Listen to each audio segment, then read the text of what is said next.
muito mais que conexão, uma questão de estilo.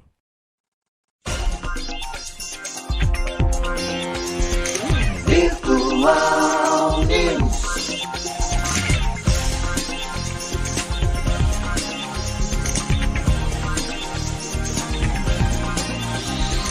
Virtual Notícias traz a informação.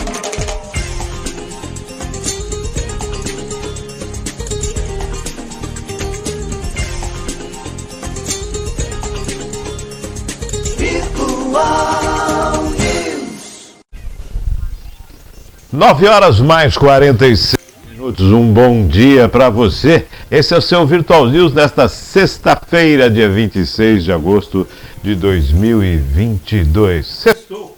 Um bom dia aos poderes constituídos, ao Executivo, ao Legislativo e ao Judiciário. E um bom dia especial a você que faz parte do quarto poder, que é a sociedade organizada. A temperatura subiu, o sol aí presente todos os dias, fim de semana promete, com certeza a sexta-feira aí um dia de trabalho, de conquistas. Para quem está aniversariando hoje, parabéns, tudo de bom, Deus abençoando a sua vida sempre. No programa de hoje, participação de Alex Brasil, comentários também de André Santos e na operação Maria Clara. Senhores, bom dia Maria Clara, sejam bem-vindos. Bom dia André, bom dia Márcio, bom dia Clarinha. Legal estar aqui, hein? Obrigado pelo convite. Faz tempo aí que a gente era na TV e foi algumas coisas aqui com o Mágico, maravilha. Verdade, agora comentando notícias, é isso aí. Maravilha. Andrezão? Bom dia, Márcio, Maria Clara, Alex, bem-vindo, bom dia, é um prazer imenso poder receber você aqui. E bom dia a você que está aí acompanhando mais uma manhã no Virtual News. Feliz aniversário para os aniversariantes do dia e também aproveitando os aniversariantes do final de semana. É isso aí, sábado e domingo não tem programa, muito Exato. bem, André. Vamos lá para mais uma hein? sexta, uma manhã de notícias. Uma Maravilha. Manhã gostosa hoje, né, Márcio? Hoje está muito bom. Hoje está uma delícia, né? Maravilha. Vamos para as notícias desta manhã de sexta-feira e, lógico, vamos falar também sobre as entrevistas dos presidenciais hoje, Simone Tebet, né?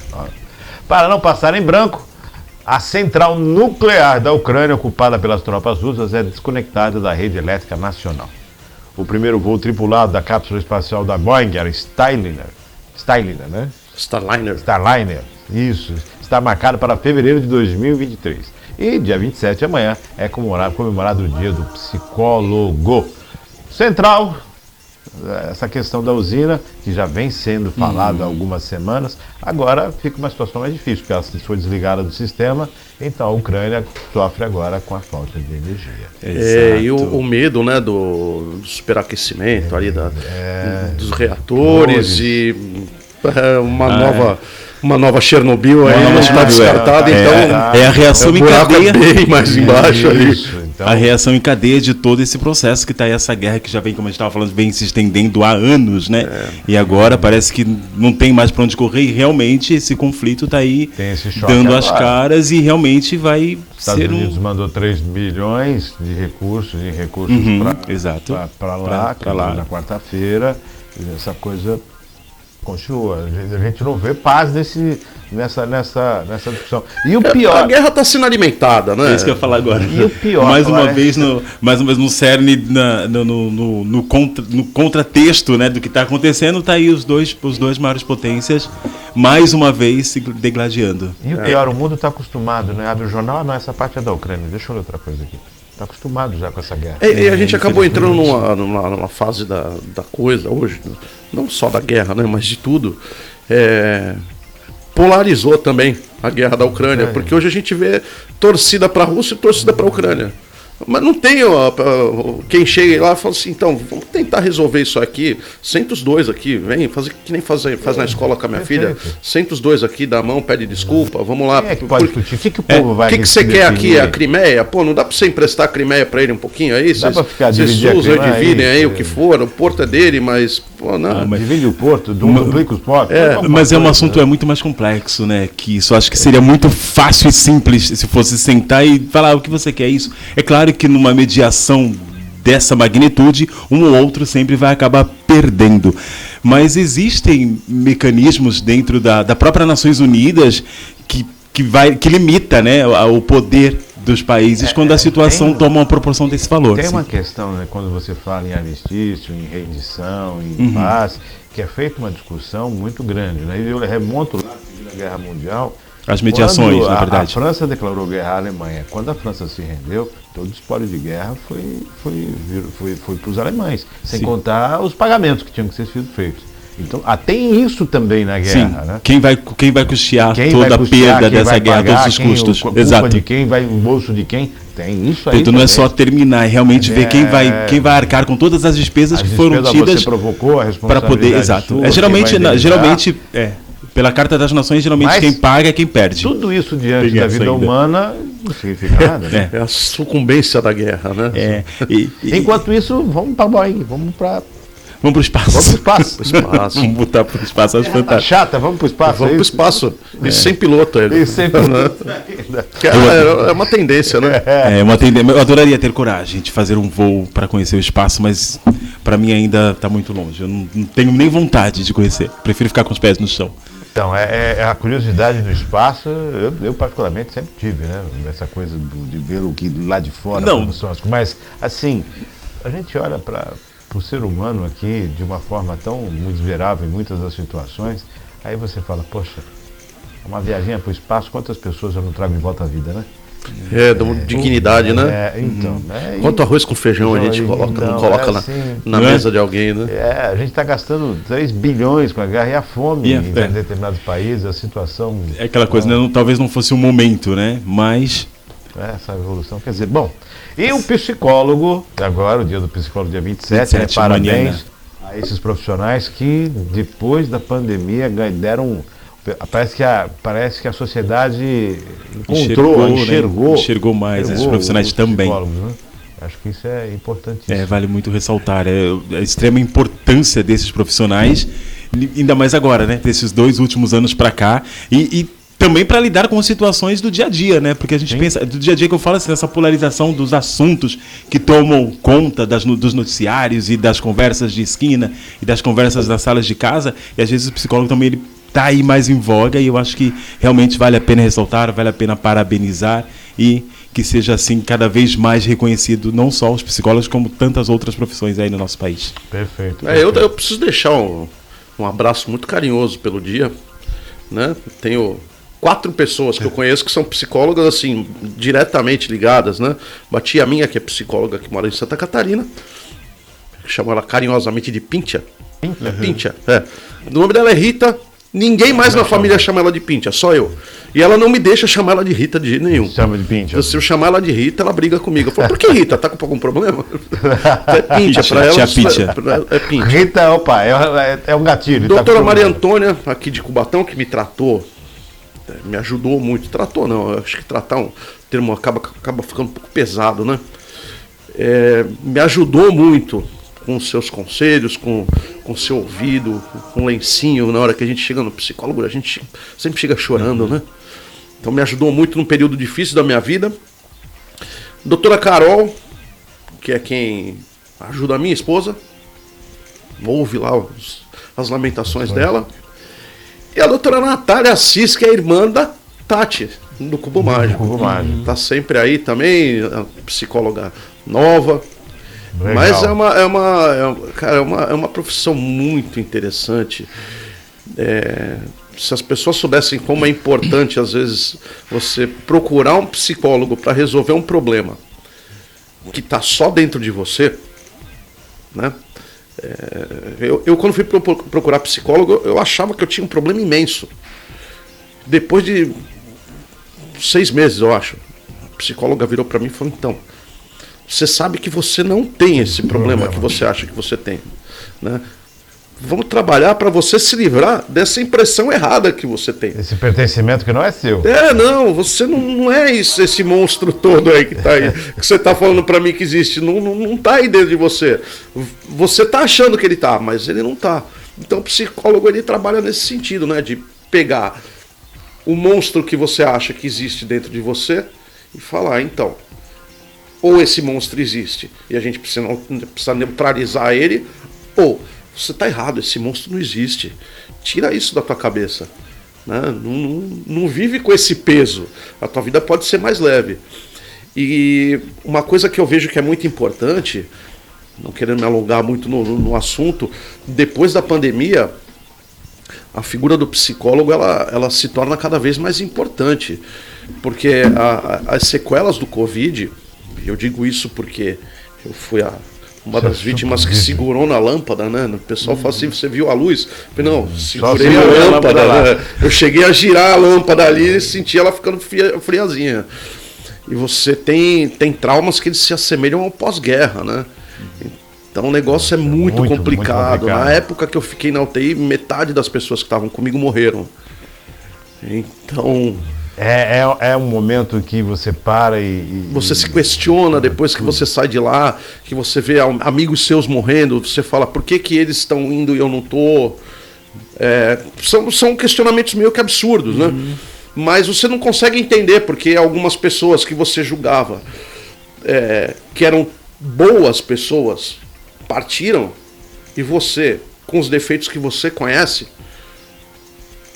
tinha ficado aqui. Você olhava e falava, isso é injusto, né? Olhava uma das pessoas que eu lembro, o Bruninho da Vólio, um amigão, um menino parceiraço, músico também, 38 anos, morreu assim, pegou numa semana, morreu na outra. Aqui, Marcelo André, né, nosso amigo da TV Polo. Eu tive um primo que ficou 48 dias na UTI, os médicos desenganaram. Eu tive... minha mãe faleceu no início do ano, em fevereiro, e a causa-morte foi insuficiência respiratória. E uma semana depois foi constatada a primeira morte por Covid. A gente acredita que a causa-morte dela tenha sido Covid.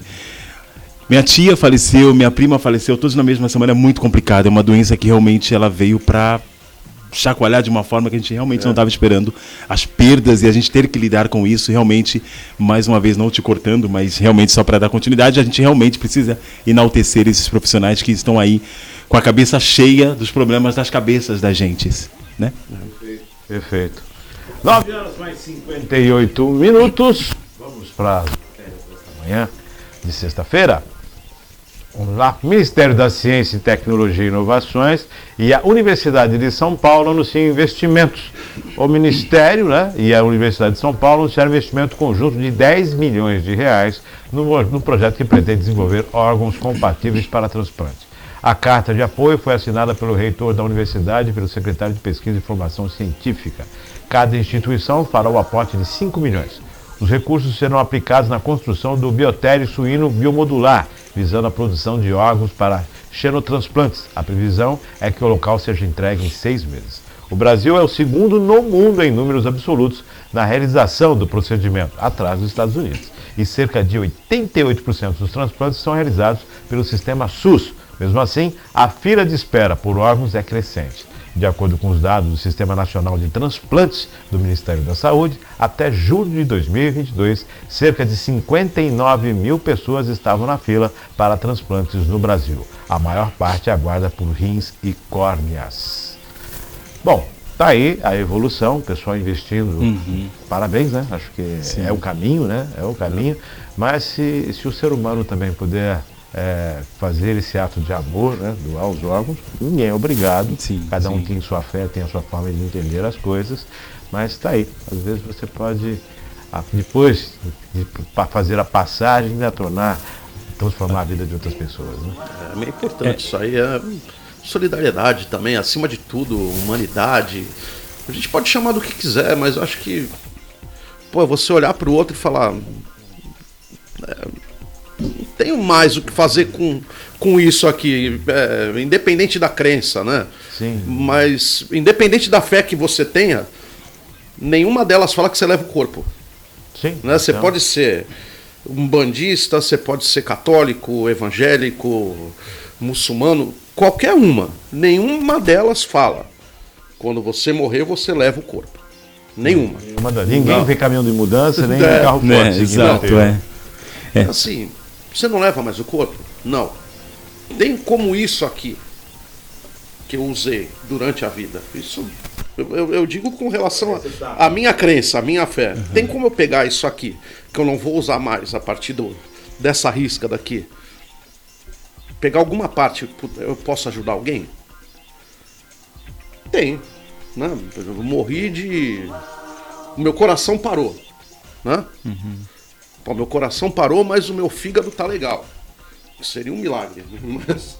Sim, eu acho que essas ações, e que legal que isso está sendo, né, transmitido, todo mundo está podendo entender isso, porque realmente o Ministério das Ciências, Tecnologia e Inovação a favor da saúde é muito plausível, muito bom, realmente a gente consegue ver um pouco de investimento, ainda mais, né, dentro de toda essa celeuma política que a gente está passando. Legal também saber que é uma pesquisa, esse trabalho que vem vendo, é coordenado pelo Silvano Raia, coordenador dessa pesquisa, que está há 4 anos com essa equipe, já trabalhando nesses procedimentos para criar esse biotério, né? E daqui 6 meses eles vão estar entregando para estar começando essas experiências. Uma equipe brasileira e trabalhando com inovação, com tecnologia a favor da saúde e levando isso para fora, porque nos países a gente está sendo realmente, o Brasil, mais uma vez, com esse tipo de tecnologia, através do Ministério da Tecnologia, ele acaba entrando na visão internacional. E isso é muito legal, parabéns pelo Ministério. E pela equipe do Dr. Silvano Raia. Bacana. Esse investimento aí são 10 milhões, né? Sim, são 10 milhões. 5 do Ministério e 5 da faculdade da USP, né? Pra você ver, não é uma quantia estapafúrdia, não, muito pelo contrário, né? Às vezes a gente vê que com boa vontade não precisa de muito dinheiro. Precisa ter vontade, os desperdícios que existem ali, exatamente. Um pouquinho do fundo partidário já ajuda. Nossa, cara, nem fala. 10% ali. Você ia falar, André? Você ia falar não ia falar, mas realmente o fundo partidário poderia ajudar tantas outras coisas, mas enfim. Vamos a mais uma matéria desta manhã. Empreendedores terão acesso ao programa Microcrédito Digital. Foi sancionada na quarta-feira a Lei 14.438 de 2022, que cria novas linhas do microcrédito para pessoas físicas e microempreendedores individuais com juros reduzidos. Aprovada na forma de um projeto de lei de conversão, a norma teve origem na MP 1107 de 2022, votada no Senado em julho. A relatora foi a senadora Margarete Buzet, do PP de Mato Grosso. Bom, mais crédito, mais dívida e mais forma de arrecadar dinheiro do cidadão. Eu acho isso. A gente espera que seja os juros, né? A taxa de na verdade, não pode ser muito. Na verdade, eu tenho aqui, banco, não. Na verdade, essa é assegurado pelo Fundo Garantidor de Microfinanças da Caixa Econômica Federal, e os empréstimos poderão ser oferecidos por qualquer banco com taxas de 3,6% ao mês. 3,6% ao mês. Eu até fiz essa anotação. Isso está me dando 37% no prazo máximo de 24 meses. Lembra que eu falei que todos esses empréstimos acabam sendo uma forma de você doar e reter? A Caixa está garantindo. Entendeu? Na verdade, oferecidos por qualquer banco. E o garantidor que sai da Caixa. E tem o garantidor, quem está garantindo é a Caixa. Se a Caixa, garantia, exato. Por que a Caixa não empresta direto? Você entende esses mecanismos de ajuda? Eu acho que mais uma vez a gente fala, né, desses benefícios que o cidadão tem direitos, que precisa, que são necessários. Eu acredito, esses benefícios são necessários, mas as formas que são feitas, né? Eu bato naquela mesma tecla que provavelmente por baixo desses benefícios sempre vem uma conta muito grande que o cidadão vai ter que acabar pagando. Mas o dinheiro está saindo da onde? Está saindo do próprio cidadão. O governo está saindo do fundo de garantia, está saindo do bolso do contribuinte. Do próprio fundo. Para ele próprio mesmo, contribuinte. E agora vai pagar 37% ao ano. Absurdo, né? A Selic está 13%. E aí eles abriram esses empréstimos, eles abrem inclusive pessoas físicas e pessoas da CNPJ, né? E as MEIs. E aí, por exemplo, uma pessoa que é MEI, que realmente vê, abriu um benefício pra gente, o cara não vai nem olhar, 3,6% ao mês. Se ele precisa, ele vai lá, sabe assim, no calor da emoção, precisa, ele vai e se endivida. Aí, o que acontece? 3,6%, 37% no ano. Quase 100%. Exato. Pega um pagar dois? Lembra que eu falei? Vou pagar dois? A pessoa que precisa, né, nesse ponto, a gente está falando de empréstimos aí, mas ninguém vai lá pegar R$1.000. Então, o cara que ele precisa de R$1.000, ele vai na família, ele vai num lugar, vai no outro, ele acaba achando esses R$1.000 de algum jeito. O cara que vai em cima do crédito, o microempreendedor, tal, essa coisa, ele vai lá nos 10 mil, 20 mil, 30 mil. Existe uma Quando limitação a gente para fala esses de créditos. 30 mil, Né? que eu preciso, né, montar o meu negócio, eu preciso incrementar a minha coisa, eu vou pegar 30 mil. 30 mil, 3% já vira 40 quase. São 60% disso. No primeiro ano, Sim, se ele pegar sim. para pagar em um ano. Em um ano, então. Se ele pagar em um ano. É muito bem Vira colocado. 42, né? 42, Não, já vira assim, já vira na casa dos 40. 40. Ele pega na casa dos 30, já vira na E se casa ele dos vai pagar 40. em 12, a 30 seria. Ele vai pagar em torno de 4 por mês. É muito bem colocada essa sua fala, o Alex, porque realmente, né, quando a gente fala de empréstimos, os valores são bem altos, né? Esse crédito, esse microcrédito, é um valor para a pessoa física de R$ 1.500 e para a pessoa CNPJ de R$ 4.500. É mínimo, é um valor pouco, mas se a gente for analisar uma pessoa que está passando por situações e tem uma pequena empresa e precisa, às vezes eles pegam esses valores para estar colocando num fundo de aluguel ou porque precisa pagar aluguéis atrasados, aí, né? uma capital de giro. De repente é um valor pequeno, mas é um valor que 3,6% ao ano é significativo para quem vai estar recebendo esses empréstimos de volta, né? E principalmente agora, né? A fase que a gente está vivendo, não é a coisa de pegar dinheiro emprestado para luxo. Hoje quem está pegando dinheiro emprestado é por necessidade. É porque já não está conseguindo mais pagar conta nenhuma. Tá difícil. Tá, então é a hora que deveria chegar, né, uma coisa que vem de cima ou de fora dos bancos e falar: seguinte, taxa de juros aqui no Brasil é X, então por um ano a taxa de juros que vai poder ser aplicada é essa daqui, né? Você vai, ou senão eu vou abrir coisa para os bancos de fora que usam essa taxa de juros negativa de lá, são menores, né? Pô, a taxa de juros foi negativa na Europa não sei quanto tempo, agora é que zerou, né? Aumentou os juros, como é que zerou. Tá zerado. Aumentou, nossa, teve um aumento absurdo. Quanto que é agora? Zero. Mas e antes, quanto era? Não, antes era menos. Zero. Era menos. Então pega dinheiro lá de fora, traz para cá. Né? E não deixa o capital especulativo perdendo, né? Porque pegar um e pagar Eu dois. ia falar isso, capital especulativo, literalmente. Literalmente. Vamos para a próxima matéria desta manhã. Senac São Paulo abre mais de 2.000 vagas para ensino médio e técnico em todo o estado. A partir do meio-dia do próximo dia 29 de agosto, na segunda-feira, o Senac São Paulo abre as inscrições para a matrícula de ensino médio e técnico ofertada em 19 unidades do estado.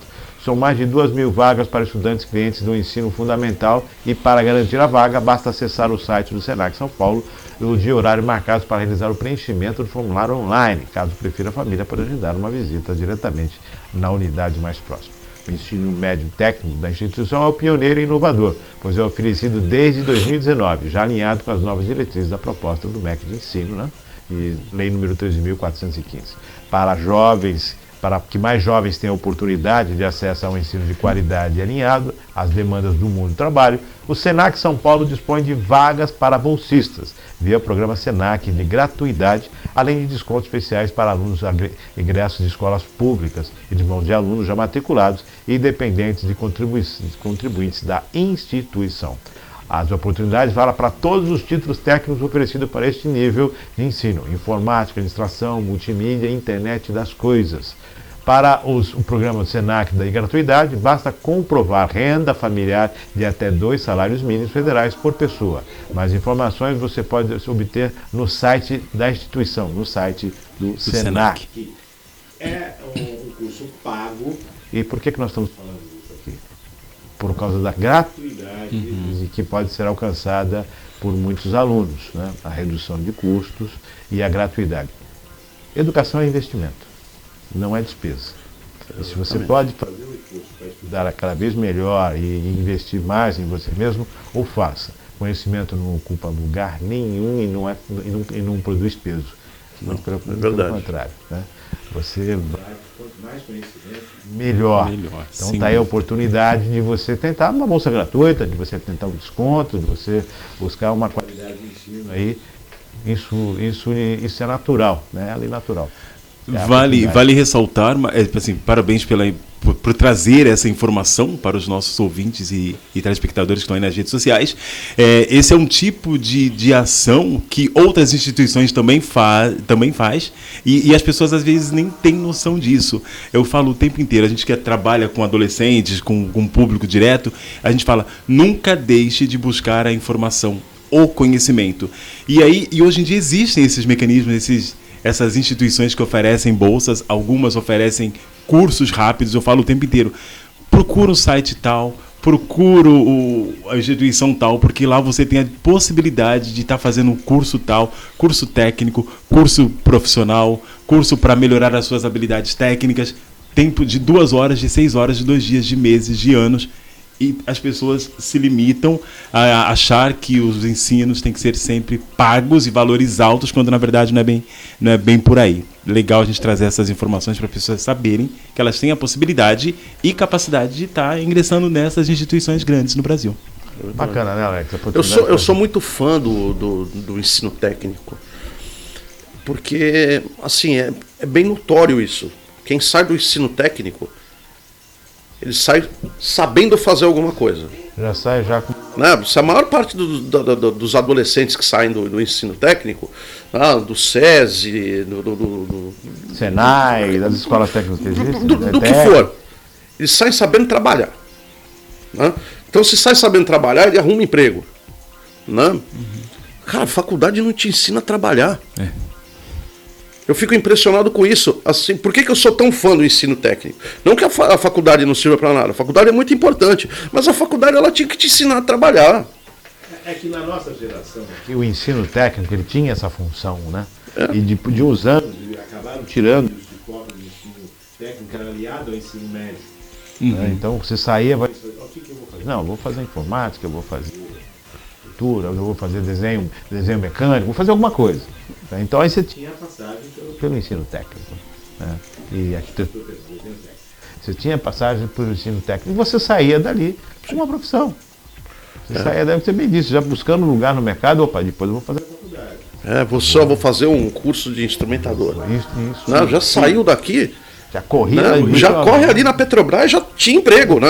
Alguma terceirizada ali pegava. Vou pegar um estágio do estágio já sim. Agora você pega. Vamos pegar na minha área. Me sinto confortável para falar dela. Direito. Né? O cara se forma em Direito, faz 5 anos de faculdade. Sai da faculdade, ótimo, estou com diploma, fiz a prova da ordem e fui um dos 3% que passou na prova. Ó, absurdo. 3% que passou na prova. Tudo bem, vamos lá. Vou fazer uma audiência. Peguei a carteira da ordem hoje. Vou fazer uma audiência amanhã. Uma audiência trabalhista. Ótimo. A faculdade te ensinou que lado da mesa que você vai sentar? Não estou falando nem de técnicas, de nada. O básico, né? O advogado, ele entrou, recém-formado, ele entrou na sala de audiência, ele não sabe de que lado que ele vai sentar na mesa. Ninguém explicou para ele. Não tem lá no... Porque assim, ele sabe o que está lá na CLT, o que está no CPC, o que está na doutrina. Está no código. Tá no código. Isso não está na doutrina, isso está no dia a dia. Reclamante senta do lado esquerdo do juiz, reclamada senta do lado direito, no trabalhista. Mas é a empresa que vai sentar do lado direito do juiz? Não, é a reclamada. Mas a reclamada numa empresa? Não, você tem ação de consignação em pagamento, que quem entra com a ação é a empresa. Então a empresa na consignação tem que sentar do outro lado. Não é a empresa que senta do lado direito do juiz e o empregado senta do lado esquerdo. Alguém te explica isso na faculdade? Alguém te ensina a fazer numa petição bem feita? Tem faculdades que ensinam. Tem. Né? Você pegar aí as faculdades de ponta, você tem pessoas interessadas em explicar, em ensinar. A maior parte delas... Cola copia. Tem lá... temos a prática jurídica.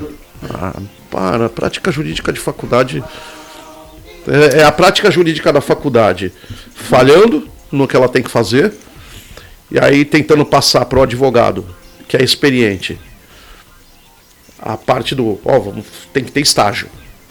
Aí o aluno de direito vai fazer estágio. O aluno de direito ele vai fazer estágio para carregar pasta. Hoje não tem mais pasta, né? Não tem mais pasta de papel. Para ficar fazendo up nos arquivos. Para pegar, copia e cola. Né? Copiou, colou, faz protocolo, tá, essa coisa toda. Mas quantas vezes o advogado chega para o estagiário, senta aqui do meu lado, vou te ensinar a fazer isso aqui. Vou te ensinar qual é a postura que você tem que ter na audiência. Vou te ensinar o que você precisa fazer quando o juiz tomar uma decisão que não é favorável para o teu cliente. Se tem como você recorrer disso, se pronunciar naquele momento, qual a tua postura, né, existe, com o juiz. Não tem. Não tem. São poucos que têm essa visão de ensinar. Eu tive quando eu comecei a advogar, eu não fiz estágio a minha vida inteira, né? Quando eu já tocava, né, na época, então não cheguei a fazer estágio. Quando eu peguei a carteira da ordem, já vim trabalhar em Cubatão, isso em 2001. E eu trabalhei com um advogado aqui, o finado Palma, saudoso Palma, aqui na Assembleia de Deus. Ele foi o cara que me ensinou postura. Então, assim, eu sou muito grato a ele pela postura que ele me ensinou. Sempre foi um cara muito inteligente, um cara muito cortês com todo mundo. Assim, nunca vi o Palma destratar ninguém, por mais que às vezes pegasse outros advogados destratando, falando de forma mais rude, desnecessariamente rude. E ele sempre com aquela postura tranquila. A casa tá caindo na audiência e o Palma estava calmo. E o que eu fazia? Porque eu não tinha experiência nenhuma.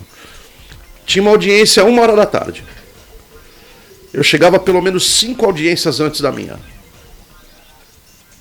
E eu ficava assistindo a audiência. Eu fiz isso aí por uns 3 anos. Assisti a audiência. Porque eu queria saber o que os advogados faziam na audiência. Eu só vi a audiência de novela.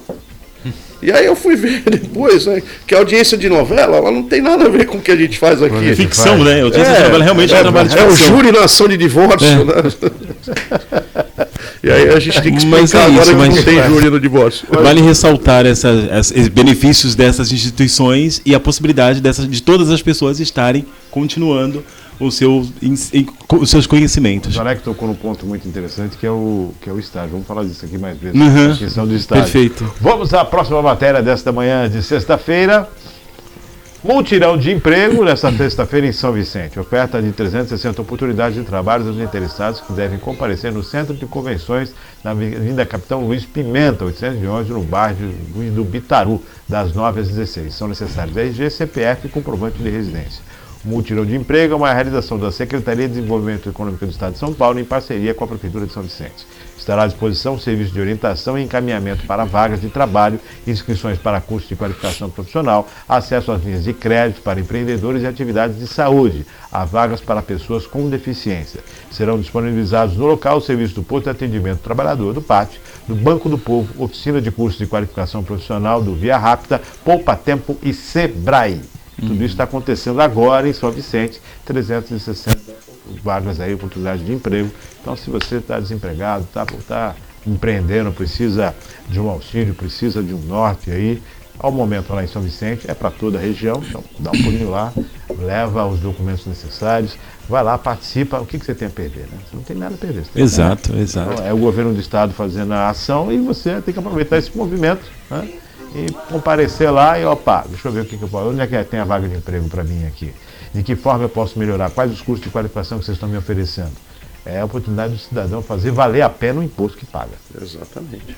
Eu acho que a gente pode até, mais uma vez, tomar como exemplo e acabar trazendo, que as autoridades, na verdade, os responsáveis, né, por a nossa política aqui na cidade, trazer, né, um mutirão de emprego desses para os nossos cubatenses poder se profissionalizar e acabar vendo o que está acontecendo, porque eu fiquei sabendo, não sei se vocês têm essa, mas eu fiquei sabendo que a Petrobras está com um projeto bem grande aí e estava recrutando cerca de 500 profissionais com ou sem experiência. Eu ouvi essa fala e aí de repente, mas como assim, onde está isso? Né? Eu falei, não, vou procurar saber. Aí liguei na Petrobras, falei com o pessoal, tô tentando descobrir, porque isso aconteceu ontem, pela manhã, e aí eu achei, e aí eu fui ver no Poupa Tempo, e aí não tem nenhum tipo de informação. Não tem pro cidadão. Não tá lá, não tá Tem, aqui. na verdade eles pedem, precisa daquelas coisas, né? PAT abre vaga, por exemplo, PAT, não Poupa Tempo, na verdade. E aí abre vagas, eu falei, mas espera aí, não condiz com o número de vagas só em uma das empresas. Aí eu tô procurando saber, quem sabe eu traga mais informações a respeito disso. Mas vale muito a pena uma ação como essa e que sirva de exemplo para os municípios vizinhos, principalmente para a gente aqui na nossa cidade. Durante a semana a gente anunciou 4 vagas no VLT, né, para eletricistas. O VLT anunciou, nós recebemos aqui para dar publicidade às vagas. Né? Então, se chegar, a gente com certeza... Legal. E tomara que chegue, né? Tomara que chegue sempre. Toda boa vontade para estar divulgando aí essas vagas. Né? Então, você sabe, Márcio e Alex, porque assim, o cidadão cubatense, o que ele mais busca hoje em dia aqui na cidade é, primeiro, emprego, segundo, a cesta básica. Então, se a gente puder ter essas ações que não dê emprego, mas que principalmente possibilite o cidadão a se especializar em alguma profissão, para que ele possa correr em busca do trabalho dele, seria muito interessante. Então, mais uma vez, que sirva de exemplo. E a segunda ele busca porque ele não teve a primeira, né? É por isso que eu fiz ele só vai atrás da cesta básica porque ele não tem como conseguir através do primeiro. Há anos a gente escuta essa questão de qualificação de mão de obra em Cubatão. Há anos. E a gente sabe que os moradores de Cubatão, as famílias de Cubatão, já famílias mais antigas, os filhos já saem das escolas, buscam uma profissão. O que acontece? Por que a mão de obra está sempre não qualificada? Uma questão voltada para a migração. Né? Exato. E todos têm direito de buscar uma condição melhor de vida. E a cidade tem que se observar e entender que esta migração, ela sempre vai existir e a necessidade de qualificar a mão de obra, ela vai ser sempre permanente. Sempre. Então tem algumas coisas que você já sabe que tem que lidar todos os dias, né? E que você tem que vencer esse obstáculo, que você tem que dar condição às pessoas. Então toda vez que se fala mão de obra não qualificada, eu imagino por que não se qualificar. Porque na verdade a gente sabe o que acontece nos núcleos periféricos, nas situações que as pessoas chegam ao município, muitas vezes sem estudo, muitas vezes sem uma qualificação, uma mão de obra que é a mais simples possível, né? O comércio absorve primeiramente e a indústria vê, para você trabalhar na indústria hoje, e nas funções mais comuns, é necessário ter um conhecimento, é necessário ter um estudo. O mínimo de qualificação. Quer dizer, há de se observar essa questão, né? Observa essa qualificação, é algo que é permanente. A casa agradece. E aí a gente volta na outra matéria do curso técnico. Do curso técnico, né? Então a gente está chegando pessoas que já têm uma certa idade, que chegam no município que não tem o primeiro grau completo, ou que não tem o primeiro grau, mas não tem um curso de capacitação. É necessário, então, olhar com carinho, né? Como eu digo, nessa cesta são vários ovos, né? Não é só isso, não tem muita coisa aí. Tem. A qualificação ela é importante. E uma coisa leva a outra, né? Uma coisa leva a outra, tipo assim, e aí a gente vai realmente desenvolvendo e o crescimento vai acontecendo. Vai acontecer. Em algumas cidades não existe todo esse êxodo, existe uma migração, mas de um outro público, de uma outra situação, né? Pessoal, muita gente dentro de São Paulo vai comprar imóvel em Praia Grande, vai investir em Praia Grande, vai investir em Santos, vai investir em Guarujá. É um outro público que está vindo. Eu acho que a gente aqui na nossa cidade precisa saber qual é a nossa característica em relação a esse tipo de assunto, esse tipo de demanda. E assim, são anos dessa forma. São anos. Décadas assim. Está na hora de aprender. Né? Eu sou família dessa época, né, que veio assim. Todos são migrantes, né? Só que na época existia uma Cubatão de um polo que estava em construção, crescendo isso mudou, né? E agregando toda essa busca, toda essa procura, e as pessoas vinham e realmente tinham onde mais, enfim. O pai, ele contava, olha, na época do polo, na época da construção do polo, você estava saindo do serviço, tinha alguém de outra empresa te oferecendo um salário melhor. Um salário melhor aqui. Você ganhava muito mais dinheiro trabalhando nas empreiteiras ali, porque você trabalhava numa, e se você tivesse disponibilidade, você saía do emprego, já ia para o outro, fazia outra jornada, e era assim. Então não tinha mão de obra, aqui tinha o pessoal corria atrás. O meu pai, ele conta para mim, sempre contou, que década de 60, né, que foi a época que ele começou que ele entrou no mercado de trabalho, Existiam 3 grandes empregos na Baixada Santista. Então, se você trabalhasse num desses 3, você era muito bem visto por todo mundo, inclusive pela própria família, né, que queria que você trabalhasse. Cozipa, porto e refinaria. Serão esses 3 empregos. Os 3 ainda existem. Sim. Mas hoje já não são mais tão bem vistos assim, sucateados, né? Eu acho que o único que ainda tá bem, que é muito bem visto ainda, é a refinaria. Tá?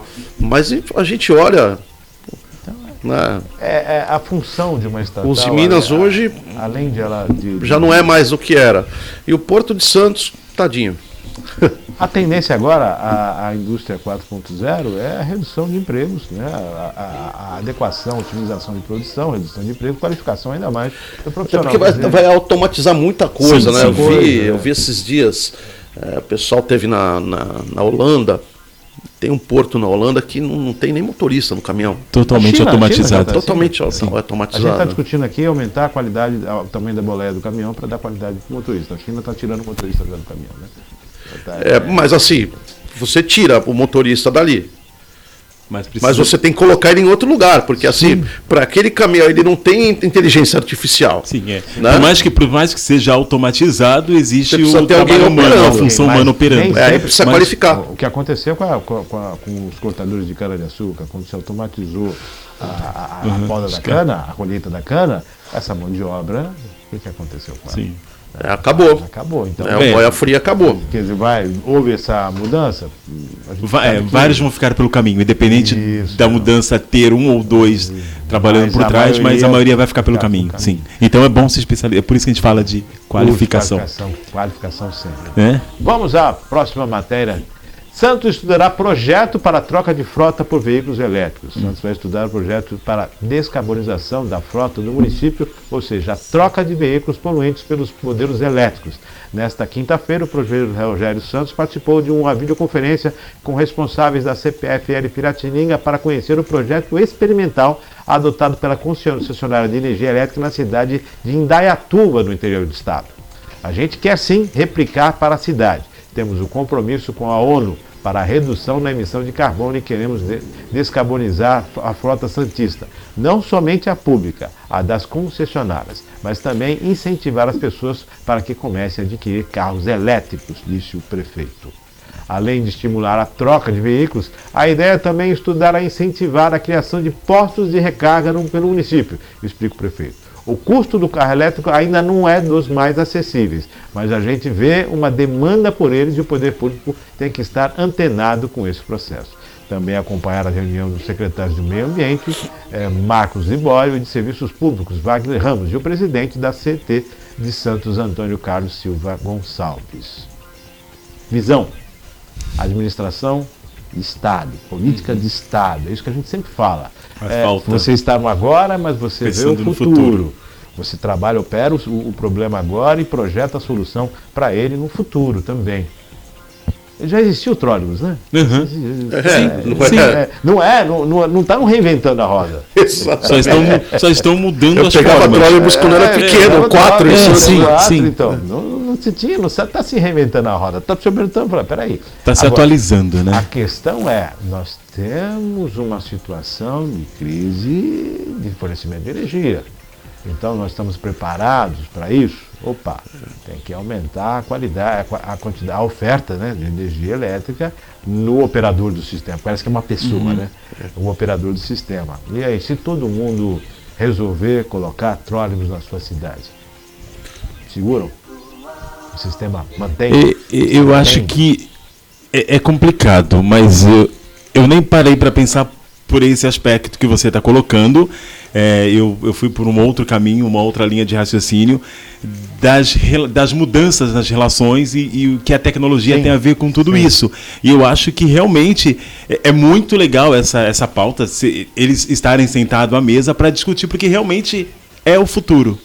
É o futuro. E a gente precisa entender que, né, a gente precisa trabalhar no meio ambiente, tem que ser uma economia sustentável, e aí realmente vão ter que se pensar como é que vão se gerar, mas eu acredito que energia solar vai entrar em voga, energia solar, a gente vai discutir, vamos discutir mais essas possibilidades desses consumos sustentáveis de energia. Deserto, falar, aqui não dá nada, não, aqui existe, eu acho que existem mecanismos. Daqui a pouco vão criar o carro movido a energia solar. Sim, aproveitar os recursos naturais, mas eu acho importantíssimo essa discussão do prefeito de Santos com essas equipes e ver, na verdade é uma primeira discussão, é uma ideia, eles estão estudando, eu acho que é super válido. Talvez nem seja no modal trólebus, não é? Sim, não vai ser, provavelmente não vai ser, não.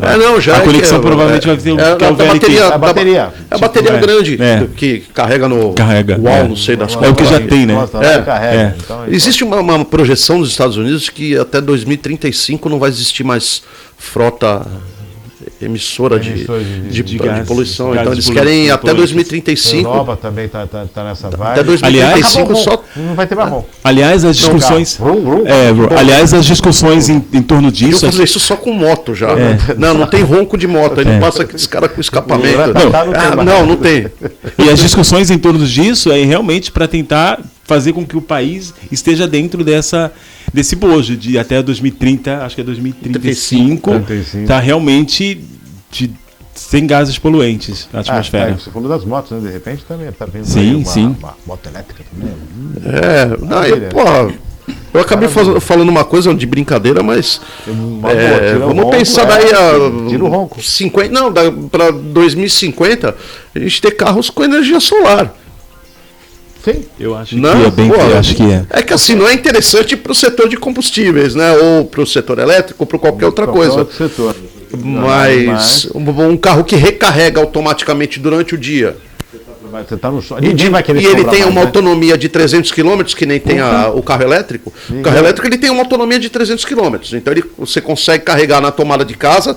Anda 300 km. Você liga ali naquela torre, carrega. Deixa carregando lá. Anda 300 km com ele. Você pode andar com aquele negocinho lá que carrega dele, se tiver. Carrega rápido. Porque, pelo que eu entendi ali, vendo a coisa, da forma que se apresenta, o sistema é simples para recarregar. Você precisa ter só a energia aterrada. Alguns postos do estado de São Paulo já tem. São pouco mais de 1.200 postos no Brasil.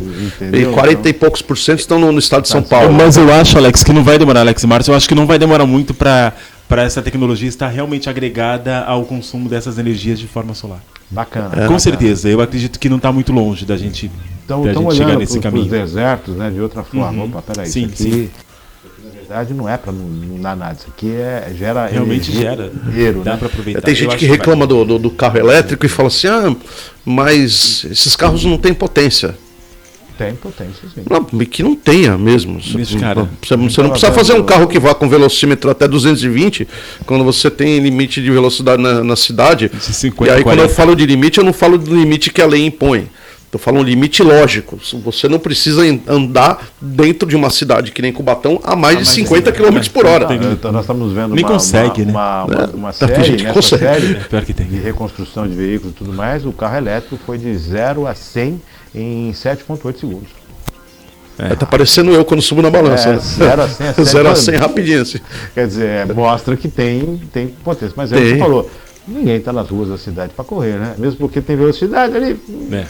É desnecessário, né? Chega até melhor para controle de velocidade. Tá aqui, até isso pode ser. E para tudo você vai precisar melhorar a tecnologia.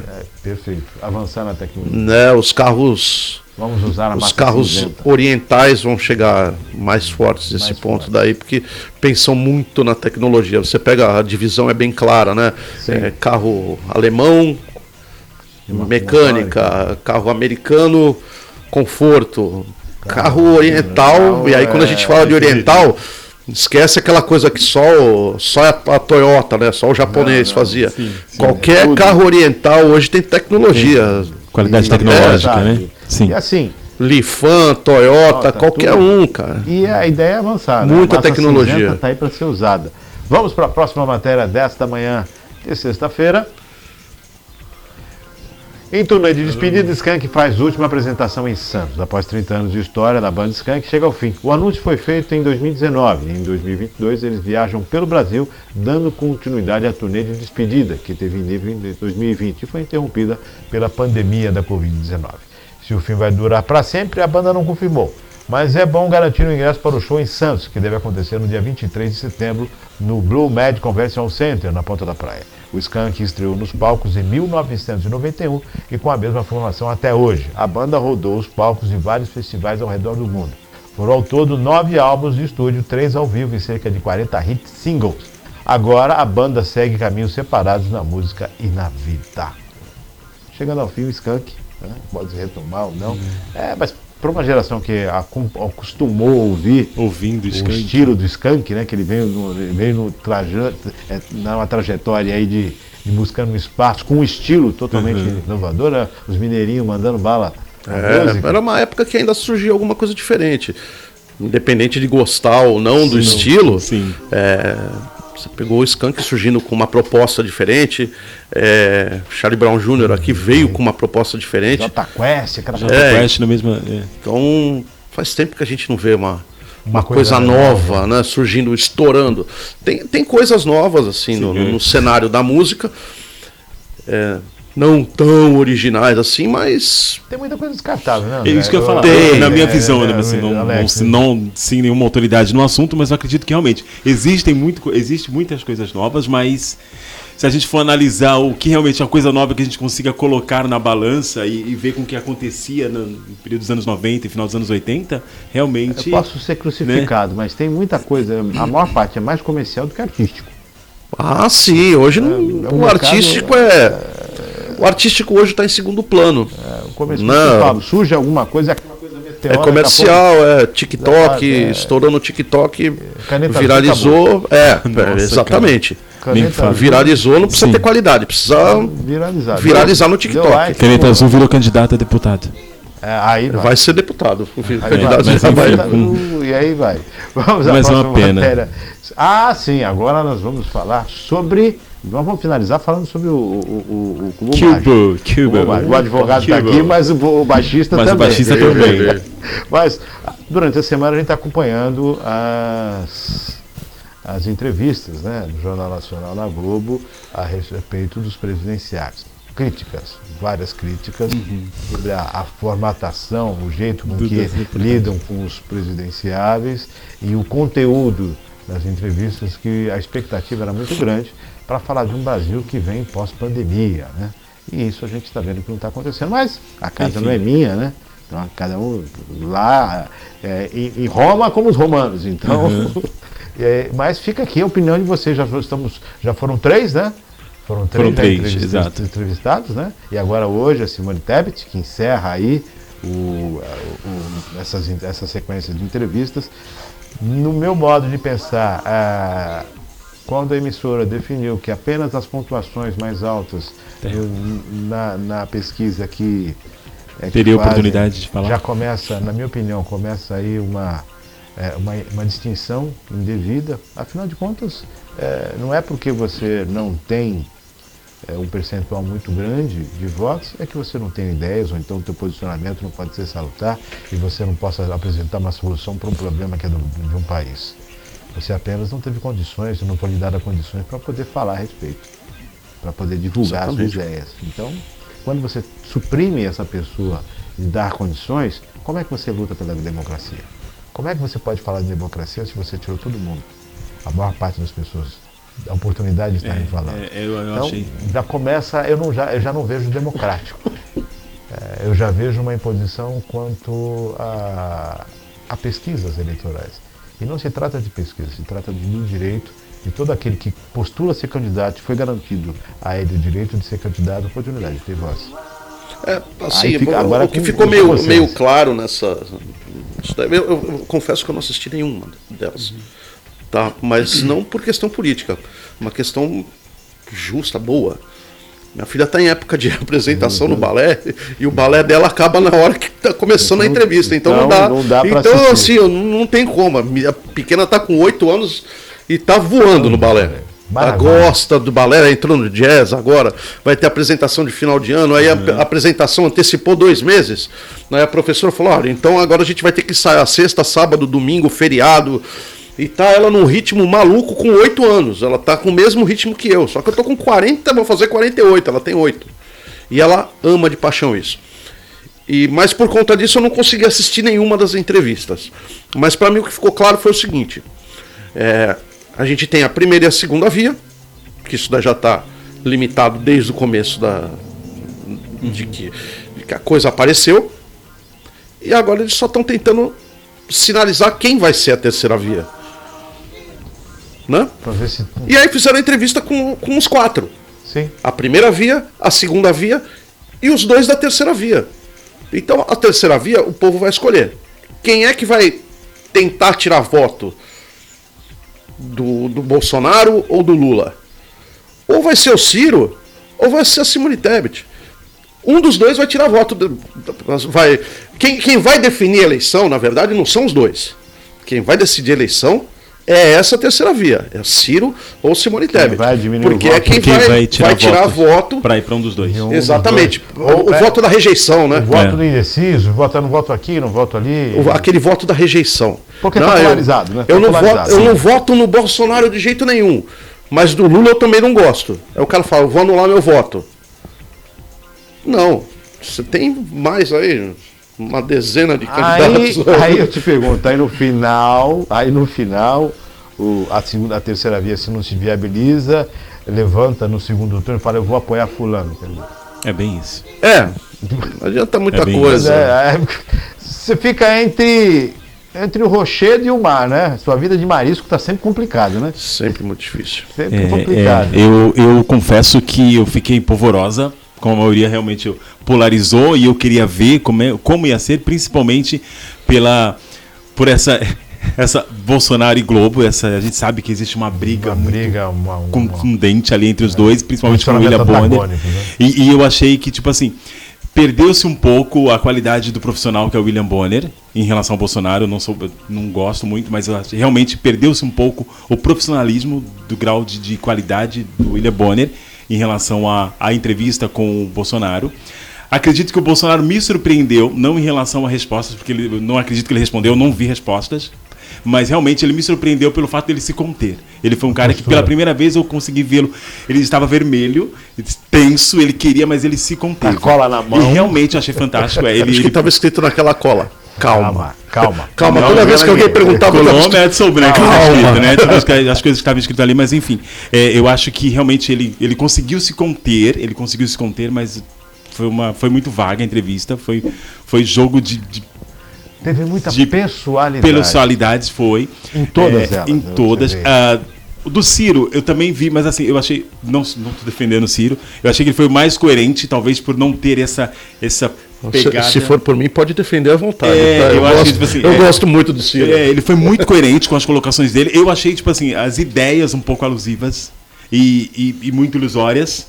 As ideias, com os projetos de país, mas... se você não tiver esse peito de tentar o diferente, a gente vai continuar mais do mesmo. O Lula, eu achei o Lula estrategista ao extremo. Tipo assim, a gente percebe uma estratégia para se ganhar a cadeira de presidente. O Lula. Não sei como é que vai ser, a do Lula eu não consegui assistir literalmente do começo ao fim, eu peguei no meio do caminho, mas realmente ele é muito estrategista. Você percebe que, tipo assim, ele fala muito do lado social, ele fala muito mas eu não vejo muita coisa do coração no Lula. Eu não percebo. Eu acho que realmente tem que ter essa coisa de humanizar. Tomara que dê certo se ele entrar, tomara que dê certo se o Bolsonaro entrar, ou se o Ciro. Eu acredito numa terceira via. Eu sempre defendi uma terceira via, eu acredito. Se não a Simone Tebet, o Ciro, mas assim, eu ainda estava com o Pablo Marçal, mas está com um problema extremo no partido. O PROS, metade do PROS não aceita, a outra metade quer, e aí entrou na justiça, aí tirou a candidatura dele à justiça, aí colocou de volta, então já começou errado. Ele já não participou do debate, né? O Pablo, aliás, nenhum desses que não pontuaram acima de 3 não estão participando dos debates, mas vai ter uns debates agora, se eu não me engano, na Jovem Pan, que agora é Jovem Pan TV, e na Band também, em que o Felipe Dávila, uma pessoa que eu acho fantástico, inteligentíssimo, vai estar. Tem também uma que é candidata a presidente, eu não me recordo, mas também vai estar, e acho que o Pablo Marçal, se tudo estiver de acordo com o partido. Mas enfim, eu acho que realmente essa semana de debate não foi um debate, foi uma apresentação dos candidatos. Achei interessante porque realmente muita gente não procura isso na internet. Muita gente não procura isso na internet, então é legal a gente entender, e aí realmente é o poder de persuasão de cada um que vai ditar as regras para as próximas trajetórias. Uma das coisas que tem chamado a atenção é a questão da análise quanto à audiência, né? Sim, é por isso que eu falo disso. A audiência, é por isso que eu falo disso. Houve o maior pico de audiência foi na participação do presidente, depois abaixo veio a participação do Lula e depois as outras participações. Eu não tinha visto a participação do Lula ainda, foi abaixo da do presidente. Foi então, mas houve uma campanha, do bolsonarismo, não sei se vocês perceberam. Para acessar e não acessar. Não acessar. Na verdade, a campanha do Bolsonaro, as campanhas que eu vi dos bolsonaristas... Isso algo para que os marqueteiros de campanha olhar, né? Exato. Que o atual presidente, ele usa muito bem. Sim. As mídias, né? Não a mídia. Ele utiliza todo o mecanismo de comunicação com a marca. Isso é fato, isso não tem como negar, né? Assim, usa muito bem. Já usou lá em o WhatsApp, Facebook, Instagram, essa coisa toda, trabalha muito bem, né? Que é uma coisa que o candidato concorrente tem que correr atrás. Precisa. E é uma faca de dois gumes, né? Sim, cara. É louco pensar que a gente está no momento. Não, tipo assim, existe a parte que quer, a parte que não quer, mas existe um meio aí, né? E a gente parece. Sabe assim, eu me sinto às vezes à deriva. Tá todo mundo focado nessa polaridade. Cara, e a tipo terceira via. Interessante que o candidato Ciro, ele colocou, vai para Ciro TV, né? Exato. Entrando no ar amanhã aí, que era na Ciro TV. CiroTV.com.br. Inteligentíssimo. Para chamar, para as pessoas poderem conhecê-lo, porque realmente. Porque senão. Uma coisa que eu mas como eu não vi, né? Então fica muito difícil falar exatamente o que aconteceu. Mas eu acabei, depois que chegava em casa, entrava nas redes sociais, na TV. Jovem Pan, essa coisa. Sim. Apesar que assim, você entrar na Jovem Pan e na CNN, você tem uma ideia completamente antagônica da coisa. Né? Você entra na Jovem Pan, né? A Jovem Pan metendo pau no Lula e colocando o Bolsonaro lá em cima, você entra na CNN, é o contrário. Mas o que eu vi de comentário é que o Ciro ele foi menos prolixo na coisa, né? Ele tentou falar menos para poder falar mais. Então, uma das coisas que o André colocou aqui na fala, eu percebo, ele foi menos aristocrata do que ele é naturalmente, né?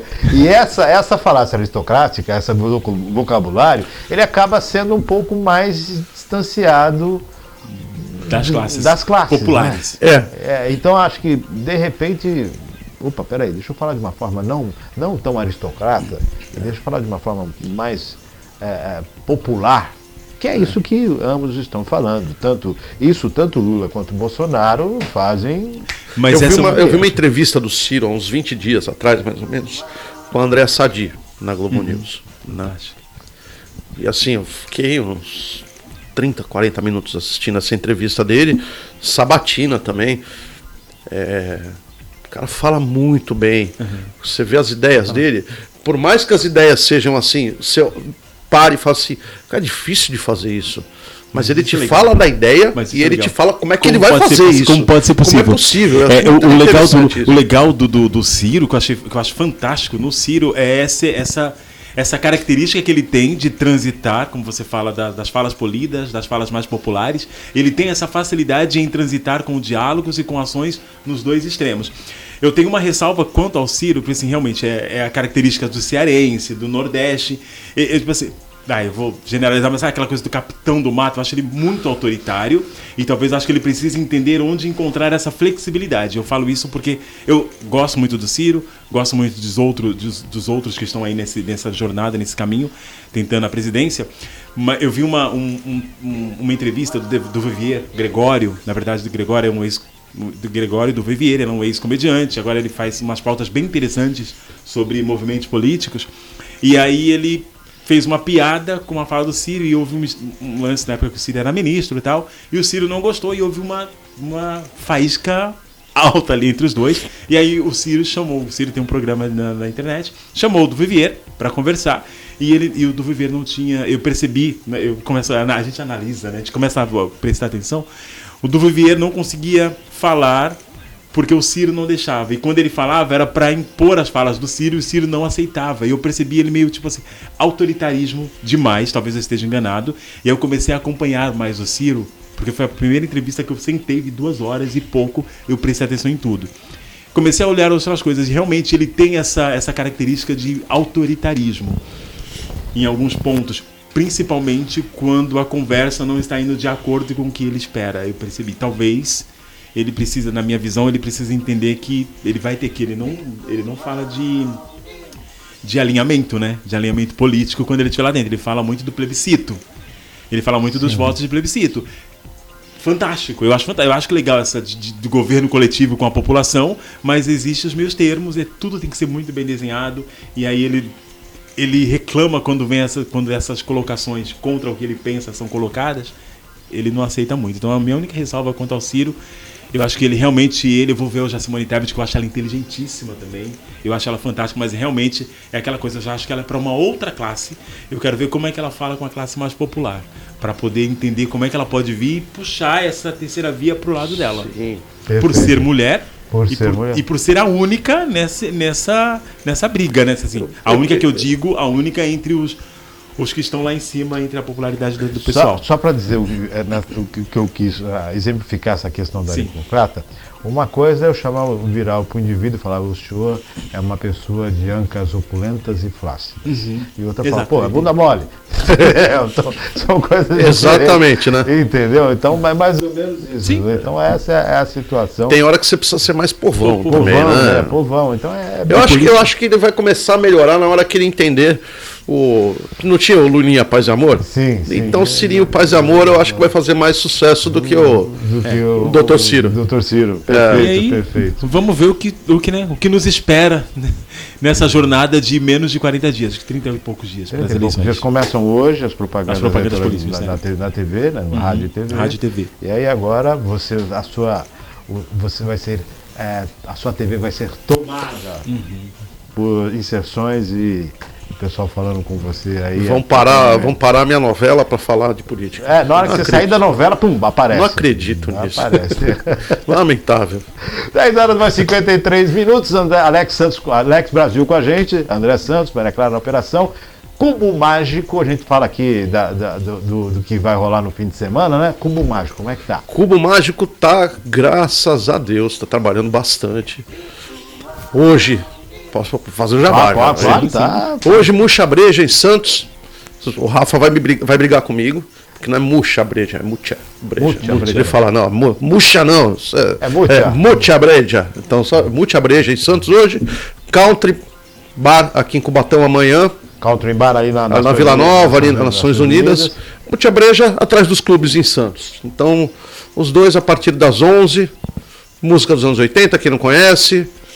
E o André conhece. O André dançou muito. Eu costumo dizer que eu virei fã do Cubo Mágico porque com eles eu passei a conhecer as músicas dos anos 80, né? Perfeito. Não se preocupa não. Vocês veem que eu estou acostumado. Novinho, né? Adoro os jovenzinhos, só que não. O cabelo branco dele já não tá enganando cara, mais. nem te conta. O meu já não engana porque eu raspo. Eu já nem tenho mais cabelos que não sejam brancos, mas tudo bem. Enfim. Então, e como é que tá o repertório? O que estamos colocando? A gente tem tentado colocar algumas coisas, umas novas músicas antigas, né, no repertório. A gente acaba barrando na falta de tempo para ensaiar. Que tudo com esse novo normal agora? 3, 4 shows por semana. Então, assim, como o show da gente é longo, show de 3 horas. Opa, Então, assim, se toca sexta, sábado e domingo. Somos em 3 cantores. Precisa de uns 3 dias para recuperar. A gente não vai descansar segunda, terça e quarta para fazer um ensaio na quinta. Para tocar na sexta. Então a gente acaba barrando nisso. a banda ela acaba sendo beneficiada pela qualidade pessoal de cada um, pelo interesse pessoal de cada um, não a qualidade pessoal, mas pelo interesse pessoal de cada um de fazer aquilo que está fazendo da melhor forma possível.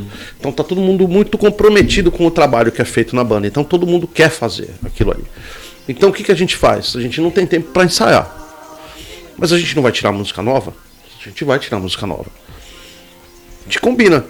Ó, daqui a 2 semanas a gente vai tocar essa música no show. Cada um tira no seu E aí pega, manda o Rafa falar, a gente vai tocar essa música. Ele faz alguns samplers em casa, tem música que tem teclado, então o Rafa grava os teclados em casa, coloca metrônomo em tudo e fala, a música é essa, a versão é essa. Estudem a música. Estudamos a música por 2 semanas, ou por 1 semana. E no dia do show, como é que funciona? Tem passagem de som, às vezes. Treina a música. A gente vai, juntos. passa uma vez a música. Tá Saiu, legal. toca no show. Não deu tempo de fazer. Tá todo mundo seguro? Tá. Vamos fazer sem ensaio mesmo, sem passar som. Vamos pela capacidade técnica, vamos embora. Assim, todo mundo. A gente tá fazendo isso há 8 anos. Tá dando certo? Tá dando certo e assim, não tem criança ali na banda. Todo mundo sabe a sua responsabilidade. Que eu acho que, acima de qualquer coisa, é você saber que você tem uma responsabilidade. Perfeito. Né? A última música que a gente tirou agora foi Part-Time Lover, do Stevie Wonder. Então, falei, pô, mas vocês fizeram sem ensaio?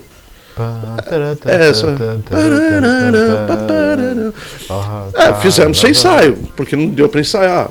Mas, pô, a música é difícil? É. Mas, cara, todo mundo é responsável ali, todo mundo tem sua responsabilidade. Guitarra tá feita, baixo tá feito, bateria tá feita, quem canta, ainda tem dueto na música. O Rafa canta uma parte, a Tati canta outra, tem os backs, então acaba aumentando o nível de dificuldade da música, mas também fica tocando coisinha muito facinha. Assim. Não é bem. Não, é gostoso. O desafio, difícil né? é que é gostoso, o desafio é que é gostoso. Legal, bacana. Senão fica ali todo mundo. O Cubo Mágico já fez aqui ao vivo com a gente 2 vezes, né? Já teve aqui. Saudade de Saudade, fazer de novo. Vamos fazer de novo, qualquer hora vamos fazer o estúdio virtual de novo aí. Opa. Fazendo ao vivaço. E cabe aqui, hein? Cabe aqui dentro. Cabe, a gente coloca aqui dentro. Só o diferencial da banda é esse. Cabe em qualquer lugar. Espetacular. Já fizemos festa em varanda. Então, eles vêm com equipamento, instalam tudo e vambora. É Aí a isso. música. Dicas de fim de semana. Cubo Mágico é uma delas. Não, Cubo Mágico, sem dúvida, eu sou fã dessa banda, adoro de paixão, ele sabe, acompanho todo lugar que eu posso pra ver o Cubo Mágico. Então, hoje à noite no Multiabreja, em Santos, e amanhã no Bar Country, tá? Isso. Legal. A minha indicação para esse final de semana, quem puder assistir, Futuro. É legal a gente estar falando, a gente falou de tecnologia, a gente falou de inovação, a gente falou de habilidades técnicas de estudo. Futuro é um documentário que está na Netflix que fala realmente dessa função do 5.0, Márcio. A gente está evoluindo. E aí, pra gente entender como é a vida após a morte, é muito interessante falar disso. Vida após a morte, encontro com pessoas, com as coisas que eles deixaram através de jardins, com árvores que têm efeitos tecnológicos que pode trazer a pessoa à vida para um bate-papo. Aquela ideia de que a gente faz piquenique, Maria Clara, não sei se você viu isso. Aquela ideia de a gente fazer piquenique numa árvore levar, mudou. A gente faz piquenique, a gente leva e tem... Viu? Fantástico. A ideia é fazer com que cada árvore represente uma pessoa. E aqui aquela árvore vai ser plantada com os restos mortais de um ente querido.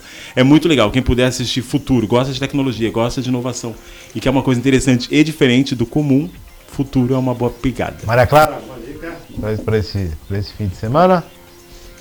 Tenho sim. Primeiro, semana que vem a gente vai começar com Senhor dos Anéis, Anéis do Poder, na Amazon, né? Uma estreia super aguardada, a maior produção. É mais de $1 bilhão que eles gastaram e investiram na série. Então, como é semana que vem, a minha dica é maratonar todos os filmes de Senhor dos Anéis e o Hobbit, que vocês podem encontrar na HBO Max e na Amazon. Os do Senhor dos Anéis estão nas duas, alguns, e a do Hobbit na Amazon, quem tem assinatura pode assistir. Semana passada também estreou Como Seria Se, na Netflix, um filme muito gostosinho, muito leve, que fala sobre as várias possibilidades da vida.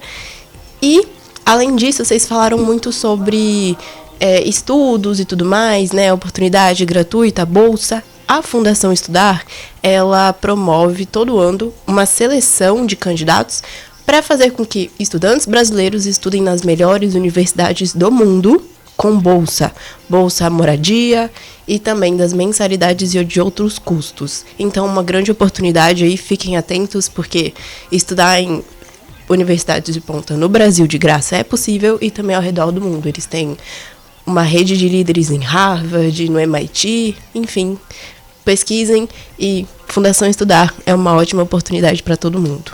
O Alex, o negócio dele agora é balé e tocar, não vai ter como. Ele não tem tempo para série no fim de semana. Ele não tem. Tenho. Tem? Opa! Consegue? Opa, consigo, inclusive, maratonar algumas coisas. Ah, que maravilha, pô. A última que eu assisti, eu tenho assistido algumas coisas. Aí o último filme que eu assisti agora, assisti um da Sandra Bullock, novo. Ah, Cidade Perdida.